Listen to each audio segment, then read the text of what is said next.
Eu nunca vou esquecer. Um pastor no Caribe, minha esposa e eu fomos pregar lá, ele tem uma grande igreja lá. E estávamos na sala de estar dele uma noite e ele disse para mim e para minha esposa, ele contou que quando tinha 8 anos caiu numa vala numa construção, no Caribe. Ele estava lá indo para a igreja, toda semana. E a vala estava cheia de água porque estava na época da chuva, ele se afogou e morreu. Ouçam, por 45 minutos.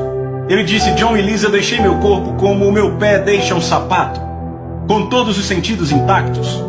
Ele disse, eu me lembro que quando eu deixei meu corpo, eu comecei a ir para baixo muito rápido e tudo ficava muito escuro.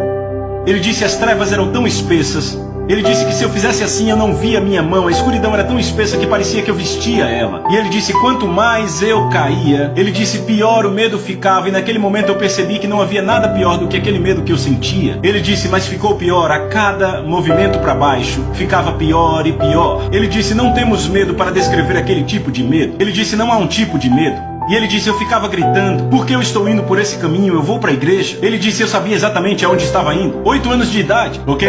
E ele disse, então, eu ouvi os gritos. Ele disse, sabe, existem gritos e existem outros tipos de gritos que fazem seu sangue gelar. Foi esse o tipo que eu ouvi, cheio de terror. Ele disse, John e Lisa, ele disse, então eu vi as luzes das chamas. Ele disse, eu cheguei à entrada desse lugar e eu sabia que se eu entrasse nesse lugar, eu nunca mais sairia dali. Ele disse, e um ser, ele disse, um tipo de ser pegou no meu ombro, eu não pude olhar porque eu estava com medo, e começou a me puxar para trás. E ele disse, de repente uma voz falou e abalou tudo, e disse, deixa ele ir. E o ser disse, não, ele é meu. E a voz disse, deixa ele ir, ele é meu. E ele disse, aquela coisa, aquele ser me deixou ir, e eu comecei a subir.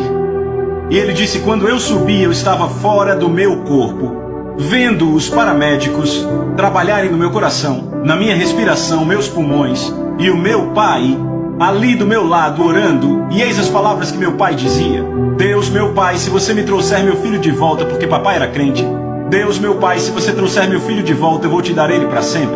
E agora aquele jovem é um pastor, e ele já é pastor há anos no Caribe. Agora, eu falei com outra mulher que esteve no inferno, ouçam. O Senhor deixou que ela visse o inferno numa visão. Ela disse para mim, ela disse, John, ela disse, aquele lugar é indescritível. Não temos nenhum tipo de tormento ou horror para descrever esse lugar na terra. Ela disse, eu tive que dormir com as luzes da minha casa acesa por 2 meses e meio depois disso. Agora, isso é o que merecíamos.